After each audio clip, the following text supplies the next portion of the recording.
Hi guys. இது என்னன்னு தெரியுதா? கண்டிப்பா உங்கள நெறைய பேத்துக்கு தெரிஞ்சிருக்காது. என்னன்னு சொல்றேன், பார்த்துட்டு போங்க. தெரிஞ்சுட்டு போங்க.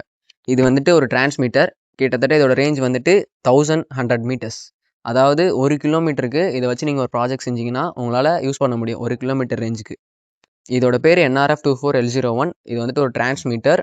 இத வச்சு நீங்க வந்துட்டு ட்ரோன், அதாவது அப்புறம் ஆர்சி கார், அப்புறம் அர்டினோ ப்ராஜெக்ட்ஸ் இது மாரிலாம் செய்யலாம். 1 கிலோமீட்டர் வரைக்கும் அதால ஈஸியா வந்துட்டு மூவ் ஆக முடியும். எந்த ஒரு ஜாம் இல்லாம. அதே மாரி வந்துட்டு இ இது வந்துட்டு நீங்க 3.3 வோல்ட்ல மட்டும் தான் யூஸ் பண்ண முடியும். இதுக்குன்னு தனியா நீங்க ரெகுலேட்டர் வாங்குற மாரி இருக்கும். வேற ஏதோ ப்ராப்ளம், ஏதோ சின்ன ஒரு அ கொஞ்சம் வேரியேஷன் மாறுனாலும் அந்த வோல்டேஜ்ல கண்டிப்பா இது ஒர்க் ஆகாது. ப்ராப்ளம் ஆகும். ஸோ 3.3 வோல்ட் மட்டும் தான் இதுக்கு குடுக்கணும். இத வச்சு நான் ஒரு ப்ராஜெக்ட் செய்யலான்னு இத வாங்கியிருக்கேன். நான் வந்து engineering first year EC student. அந்த என்ன ப்ராஜெக்ட்னா, கெஸ்டர் கண்ட்ரோல் கார். எனக்கு சின்ன வயசுலேருந்து ரிமோட் கண்ட்ரோல் கார் வாங்கணும்னு ஆசை. ஸோ அத வந்துட்டு ப்ராஜெக்ட்டாவே செஞ்சுருவோமே அப்படின்னு சொல்லிட்டு இத வாங்கியிருக்கேன். அந்த கார் செஞ்சுட்டு நெக்ஸ்ட் வீடியோல அப்லோட் பண்றேன். சப்ஸ்கிரைப் பண்ணிக்கோங்க, லைக் பண்ணிக்கோங்க. தேங்க்ஸ் ஃபார் வாட்சிங்.